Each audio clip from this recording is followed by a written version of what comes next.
বন্ধুরা, বর্তমানে অনেকেরই একটা কমন সমস্যা হচ্ছে, অর্থ রোজগার হচ্ছে কিন্তু সঞ্চয় সঠিকভাবে হচ্ছে না। বাড়িতে রোগ ভোগের প্রবণতা অত্যন্ত বেশি, রোগ বাড়ির থেকে যেন যাচ্ছেই না। আর ডিপ্রেশন, মানসিক অশান্তিও বেশি হচ্ছে, তীব্র হচ্ছে পারিবারিক কলহ।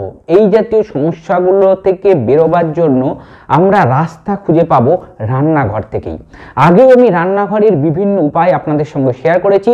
আজকে আরেকটা নতুন উপায় বলবো, যে উপায়ের মাধ্যমে আপনারা বাড়িতে আর্থিক উন্নতি তো নিয়ে আসতেই পারবেন, সঞ্চয় হবে বাড়ির অর্থ। দর্শক বন্ধুরা, সহজ ভাষা ধর্মকথার এই নতুন পর্বে আপনাদের সকলকে জানাই সুস্বাগতম। বন্ধুরা, সহজ ভাষা ধর্মকথা মানে জটিল সমস্যার সহজ সমাধান হাতের কাছে থাকা দ্রব্য দিয়েই।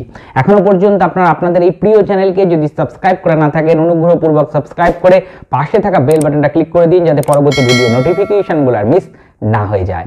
বন্ধুরা, যে বিষয়ে আলোচনা করছিলাম, অর্থ সঞ্চয়, অর্থ রোজগার এবং অর্থ সঞ্চয় দুই দিক থেকেই উপকার আসতে পারে এই সামান্য উপায়টির মাধ্যমে। কি করতে হবে বন্ধুরা? প্রথমে যে উপায়টির কথা বলবো, সেই উপায়টি করতে গেলে আপনাদের কিছু প্রিকশন অবশ্যই মেনটেন করতে হবে, অর্থাৎ কিছু নিয়ম কিন্তু আপনাদের বলবৎ করতে হবে আপনাদের রান্নাঘরে। প্রথম যে নিয়মটি আপনারা অবশ্যই রাখবেন সেটা হচ্ছে দুটো বাসনের কথা বলবো। যে দুটো বাসন রান্নাঘরে কিন্তু কখনোই উল্টো দিক করে উপর করে কিন্তু রাখবেন না, না হলে কিন্তু বাড়িতে আর্থিক সঞ্চয়, আর্থিক দিকের যে সঞ্চয় সেটা কোনোদিনই আসবে না। বাসন দুটির মধ্যে প্রথম হচ্ছে হাঁড়ি। আমাদের বাঙালিদের জন্য যেটা অত্যন্ত গুরুত্বপূর্ণ বিষয়, তার কারণ আমরা প্রত্যেকেই বাড়িতে ভাত রান্না করি এবং হাঁড়ি আমাদের বাড়িতে প্রত্যেকেরই থাকে। এই ভাত যে হাঁড়িতে আপনারা প্রস্তুত করছেন, সেই হাঁড়িটি কিন্তু কখনোই উপর করে মানে সরাসরি উল্টো দিক করে রান্নাঘরে রেখে দেবেন না।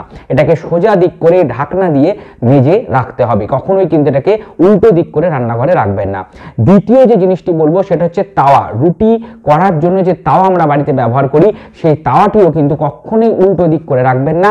যেদিকে আপনারা রুটিটা প্রস্তুত করেন সেটা তাওয়ার সোজা দিক, ঠিক সেইভাবেই আপনারা মাজার পর ওটাকে রান্নাঘরে রাখবেন, কখনোই তাওয়াটাকে কিন্তু উল্টো দিকে রাখবেন না। বাড়িতে যদি আপনারা ফ্রাই প্যান ইউজ করেন, তাহলে সেই ফ্রাই প্যানও কিন্তু কখনোই ডাইরেক্ট উল্টো করে রেখে দেবেন না, ঝুলিয়ে রাখতে পারেন বা সোজা দিক করে আপনাদের রাখতে হবে।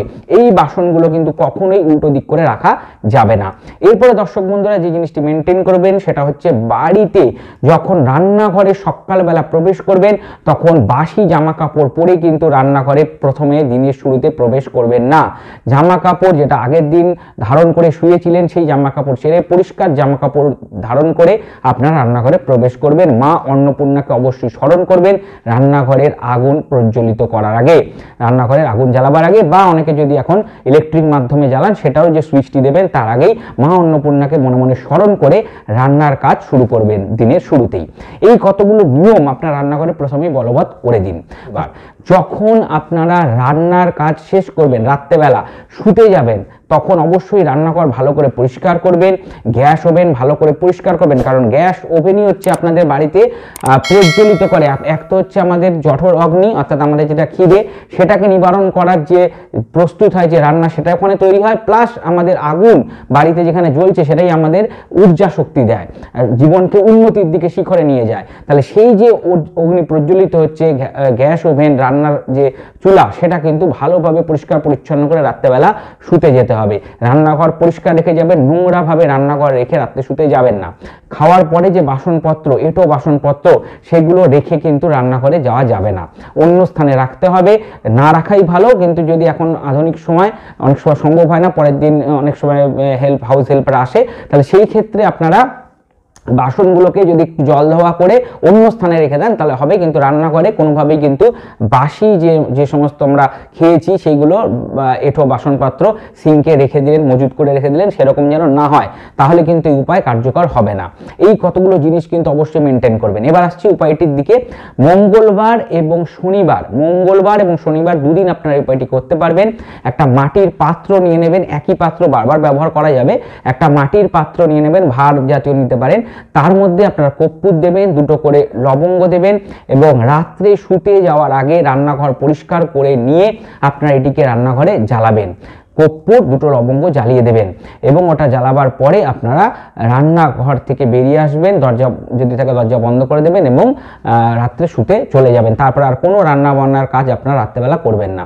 এইভাবে প্রত্যেক শনিবার এবং মঙ্গলবার আপনারা যদি একটা মাটির পাত্রে কর্পূর এবং 2টো করে লবঙ্গ রান্নাঘরে জ্বালিয়ে দিতে পারেন রাত্রে শোতে যাওয়ার আগে, তাহলে খুব শিগগিরই আপনাদের বাড়িতে আর্থিক দিকে যে সমস্যা চলছে সেটা কাটবে, আর্থিক উন্নতি আসবে, সঞ্চয় বৃদ্ধি পাবে, বাড়িতে রোগ ভোগের প্রবণতা কমবে, মানসিক ক্লেশ, স্ট্রেস, দুশ্চিন্তা কমবে, অশান্তির মাত্রাও ধীরে ধীরে কমতে শুরু করবে। অত্যন্ত সুন্দর একটা জীবন আপনারা যাপন করতে পারবেন। দর্শক বন্ধু, এর আগেও আমার কিছু পর্ব আছে, আগেও বলেছি, যেটা রান্নাঘর সংক্রান্ত, সেই ভিডিওগুলো আপনারা দেখবেন এবং আশা করব এই প্রত্যেকটা ভিডিও আপনাদের ভীষণভাবে উপকার দেবে এবং চলার পথে সাহায্য করবে। যদি পর্বটা ভালো লেগে থাকে একটা লাইক দিয়ে আমাকে উৎসাহিত করুন এবং সহজ ভাষায় ধর্মকথার পরিবারের সদস্য হন।